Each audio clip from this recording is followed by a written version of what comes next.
Okay, so next subtopic tayo, resistance formula. Okay, part 1, 3 to 9, at saka part 2, 23 and 24. Okay, proceed tayo, number 3, part 1, or 3 part 1.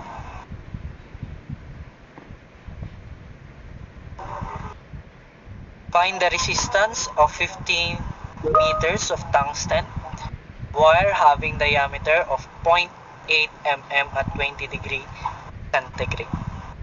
Okay, so dito gagamit tayo nung tinatawag nating formula ng resistance. Para matandaan nyo siya, ganito po siya. R-PLA.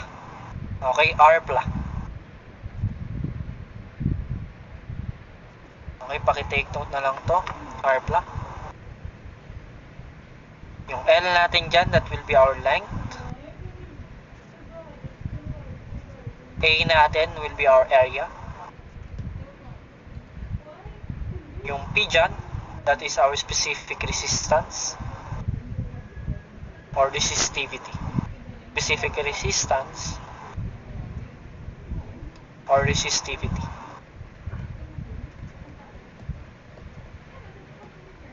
Siyempre yung R, alam na natin, that is your resistance.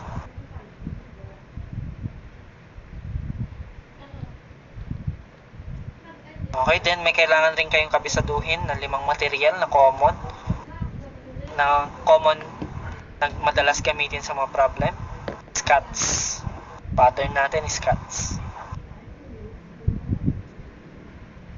Okay. This will be the silver.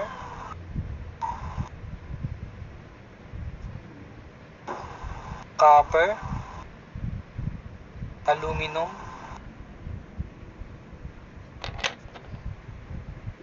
Tungsten. And zinc.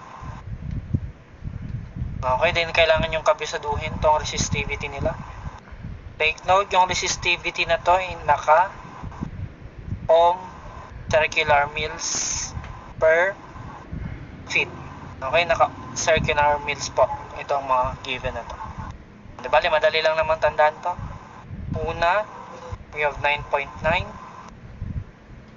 10.37, 17, 33, at saka 36. Take note ha, yung unit nila is naka-ohm circular mils per feet. Okay? Yan, so pakitandaan na lang yan, pakitake note. Okay, so try natin i-solve. Number 3, may binigay na length. So given tayo. We have length of 50 meters. And binigay rin yung resistivity, 5.5 times 10 raised to negative 8. Take note, yung unit nito, ohm meter. Okay, ohm meter. Itong sa Scots, ohm centimeter per feet. Okay.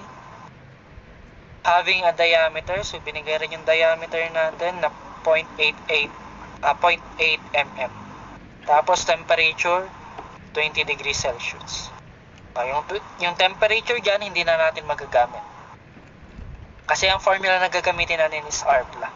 Ito, ang hinahanap resistance, so gamitin natin si R-PLA. Binigay naman na lahat. Resistivity mo.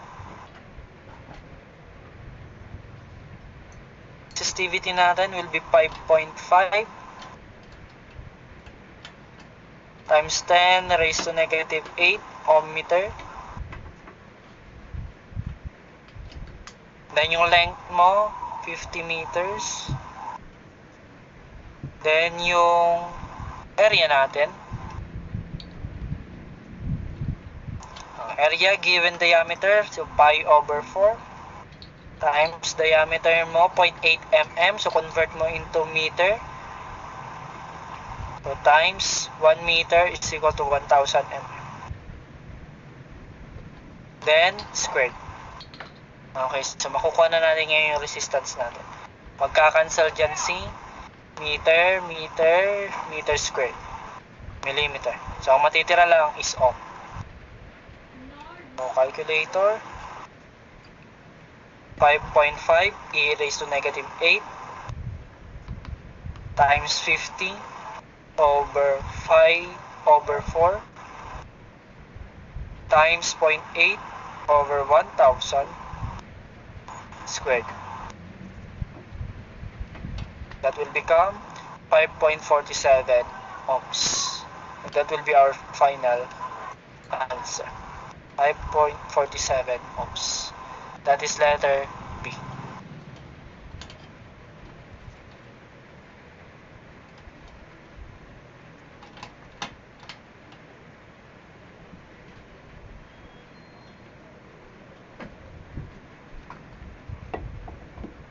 Okay, number 4 tayo. Paki-screenshot. Then number 4 tayo.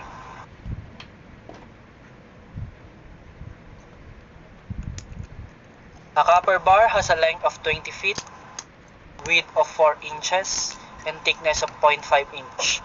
If the resistivity of copper is 10.37 ohm, circular mill feet, what is the resistance of the bar? Okay, kunin natin yung mga given. Mayroon daw siyang length na 20 feet. Then, mayroon siyang width na 4 inches. At saka may thickness na 0.5 inch. Then, resistivity ng copper natin, 10.37 ohm circular mill per feet. What is the resistance of the bar? So, gamit lang tayo ng R plug.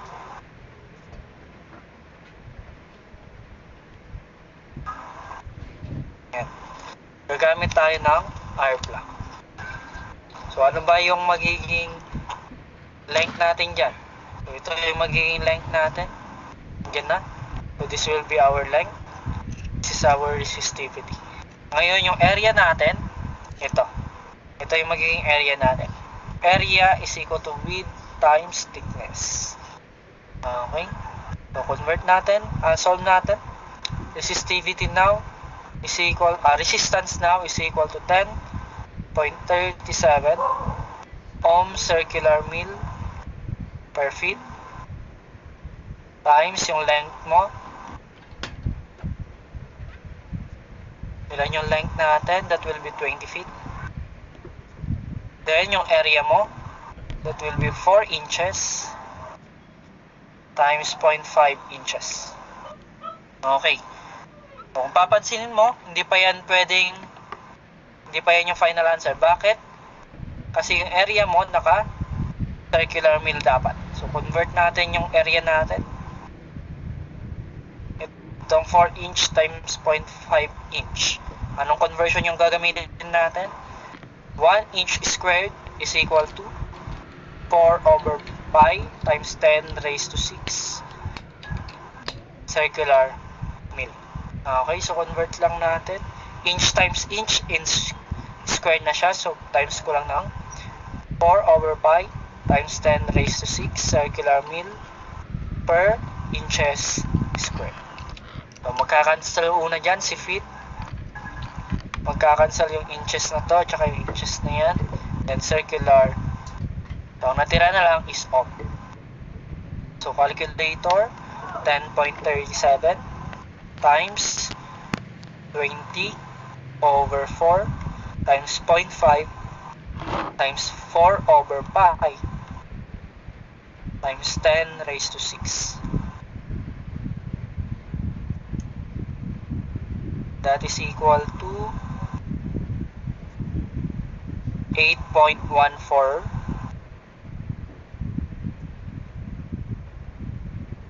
times 10 raised to negative 5. Okay, wala sa choices kasi naka-mu siya. Alam natin na ang mu na symbol is times 10 raised to negative 6. So, anong gagawin nyo lang? Pindutin nyo lang si eng. Eng, so 81.4 times 10 raised to 6. 81.4 times 10 raised to negative 6, or that is 81.4 micro ohm. That is letter A. So that will be our final answer.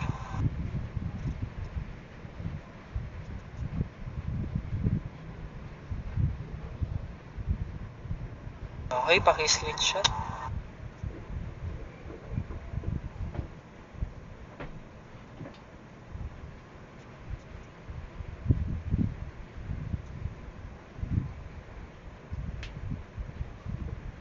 Then number 6 tayo. A piece of wire 1 feet long with a cross-sectional area 10 raised to negative 5 square inch has a resistance of 0.75 ohms.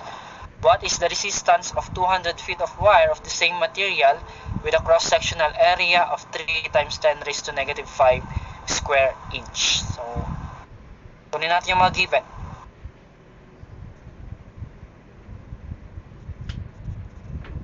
Mayroon kadang 1 feet. Yung first length natin is 1 feet. At ang area natin is 10 raised to negative 5 inch squared. Tapos, may resistance na 0.75 ohms. Ngayon, sabi niya dyan, what is the resistance of 200 feet of wire with cross-sectional area na 3 times 10 raised to negative 5 inch squared? Take note, same material. Pag sinabing same material, ibig sabihin yan, yung resistivity nung una, equal lang sa resistivity nung pangalawa. Okay, yun lang yung ibig sabihin. So, ang hinahanap ngayon, si R2. So, ang gagawin lang natin, yung formula nating R plug. Equate lang natin na parehas using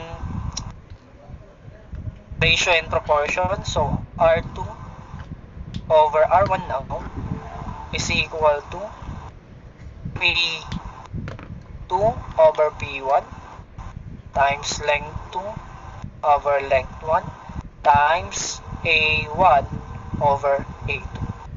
Okay? Parehas lang po yan sa ganito. Yan po yung ating ratio and proportion ng, lagay ko na lang, resistivity, resistance, ratio and proportion. Diba, madali lang naman kabisaduhin. Yung A lang ang naiba. So, yan yung gagamitin natin.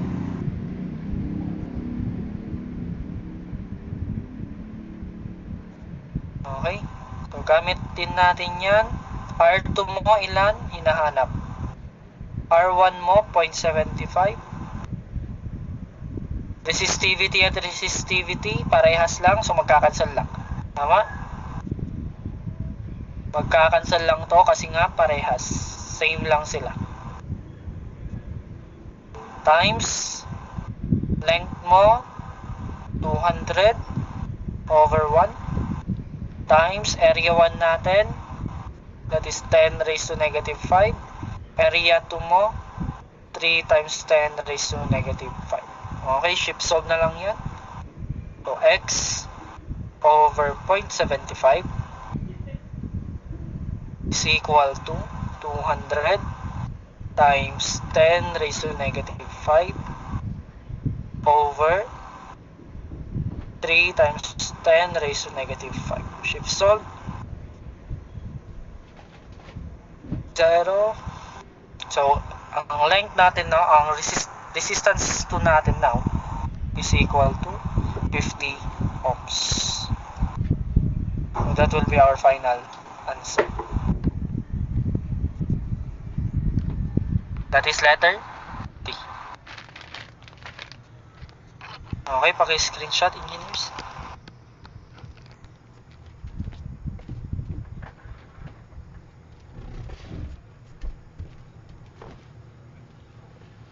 Okay, number 7 tayo. With 750 meters of 3 mm diameter wire having a resistance of 27.6 ohms, what length of similar wire 5 mm diameter will have the same resistance? So, kunin natin yung mga given. We have length 1 na 750 meters. We have diameter 1 na 3 mm and resistance 1 na 27.6 ohms. We also have diameter 2, 5 mm. Similar wire. Similar wire daw. So, ibig sabihin yan, resistivity 1 is equal to resistivity 2. And will have same resistance. Therefore, R2 is equal lang din kay 27.6 ohms. Yan. So, gamitin lang natin. Ang hinahanap is length. Okay, si length 2 ang hinahanap. Gamitin lang natin yung ratio and proportion natin. R2 over R1 is equal to length 2. Resistivity 2 muna. Over resistivity 1 times length 2 over length 1 times area 2 over area 1. So, ito, magkakancel lang to, magiging 1. Pati ito, magkakancel, magiging 1 lang yun. Okay, so 1 now is equal to length 2 na hinahanap over length 1 natin, 750 meters, times area natin sa 2, that will be pi over 4. Area 1 pala to. Area 1 over area 2. Pi over 4 times 3 millimeter squared over pi over 4 times 5 millimeter squared. So, kahit dito, hindi ka na mag-convert kasi parehas lang na millimeter yan, so magkakancel lang po siya. Okay, then shift solve na lang natin. L2 now is equal to, so ilan yung L2 natin? 1 is equal to x over 750 times, pati yung pi over 4. Kahit huwag nyo nang isama, cancel na lang din yan. Okay? 3 squared over 5 squared. If solve, 0. X now is equal to 2083. So that will be 2083.33 ohms. So that will be our final answer. That is letter D.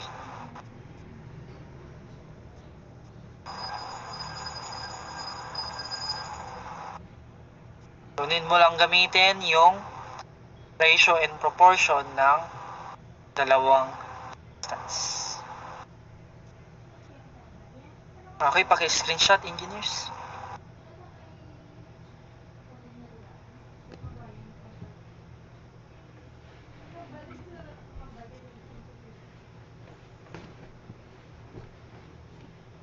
Okay, number 8 tayo. Suppose that you wish to fabricate a uniform wire out of 1 gram of copper. If the wire is to have a resistance of 0.5 ohms, and if all the copper is to be used, what will be the diameter of this wire? Resistivity of copper is 1.7 times 10 raised to negative 8 ohm meter. Mass density is 8.9210 times 10 raised to 3 kilogram per cubic meter. Okay, so try natin isolve. Mayroon ka daw uniform wire na may mass na 1 gram. Copper yan. Ngayon, yung resistance na gusto mong kunin is 0.5 ohms. If all the copper is to be used, what will be the diameter of the wire? So, yan naman yung hinahanap. Given na rin yung resistivity natin na 1.7 times 10 raised to negative 8 ohm meter. At density, parehas, mass density natin, 8.92 times 10 raised to 3 kilogram per cubic meter. Okay, so paano natin yan isusolve? Dito, gagamit tayo ng ARPLA. Okay? Pero, walang binigay na length, wala rin binigay na area. Tama? Ang hinahanap is diameter, so area ang kailangan natin hanapin. Wala ring length. Okay, so dito po, gagamit tayo ng volume.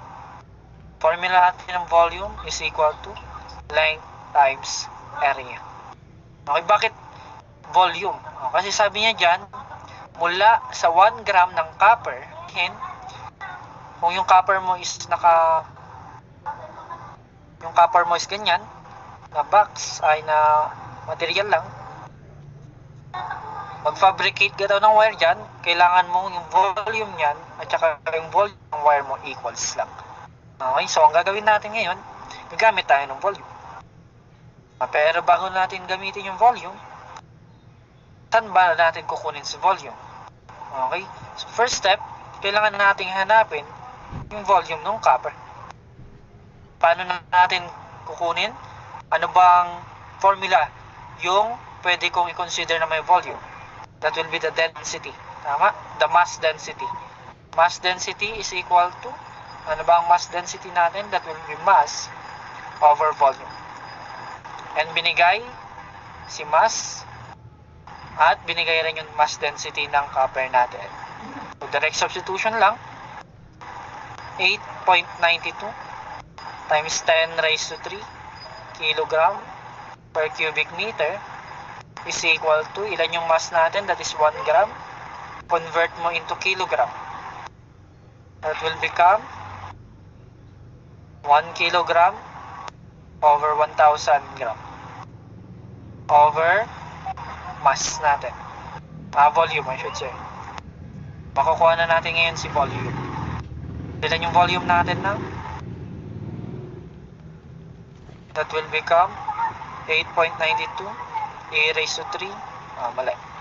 1 times 1 over 1,000 over 8.92 e raised to 3 equals, ilan yung volume natin? That will become 1.121 times 10 raised to negative 7. 121 times 10 raised to negative 7 cubic meter. Okay? Then, substitute na natin. Step 2, kunin na natin si area. Paano natin kunin si area? Substitute mo lang yung volume is equal to L over A. So, pwede kong sabihin ngayon, kasi hindi given si length, length now is equal to volume over area. Substitute lang natin sa R-pla. So, R-pla now is equal to, ano yung length mo? That will be volume over area squared. So, yan ngayon yung working equation natin. So, direct substitution now, 0.5 is equal to 1.7 times 10 raised to negative 8 times yung volume mo, 1.121 times 10 raised to negative 7 over A squared. Okay, then pwede ka na mag-shift solve dyan. Or pwedeng exactly diameter na yung kunin natin. Kunin si diameter. Okay, pwede na natin kunin si diameter. Ano ba yung formula ng diameter mo? Pi over 4 d squared, then squared mo pa yan. Okay? Shift solve na lang natin yan. 0.5 is equal to 1.7 e raised to negative 8 times 10 raised to negative 8 times 1.121 times 10 raised to negative 7 over pi over 4 x squared times r raised to 2. Yan na. Then shift solve. Dahil maliit yung makukuha natin, so lagay mo 0.01. Okay, maliit lang kasi makukuha natin value dyan. Tingnan natin. Yan. So lumabas siya. That is D now is equal to 2.8 times 10 raised to negative 4. And ano ulit yung nasa choices natin? Naka micro. So that is times 10 raised to negative 6. Pindutin mo lang yung eng. Press eng. Wala. Answer muna. Then press eng. So 280 micro. Times 4. That is equal now to 280 micrometers. Tama. Okay, shift solve nyo na lang. That will be our final answer. That is letter D. Okay, paki-screenshot.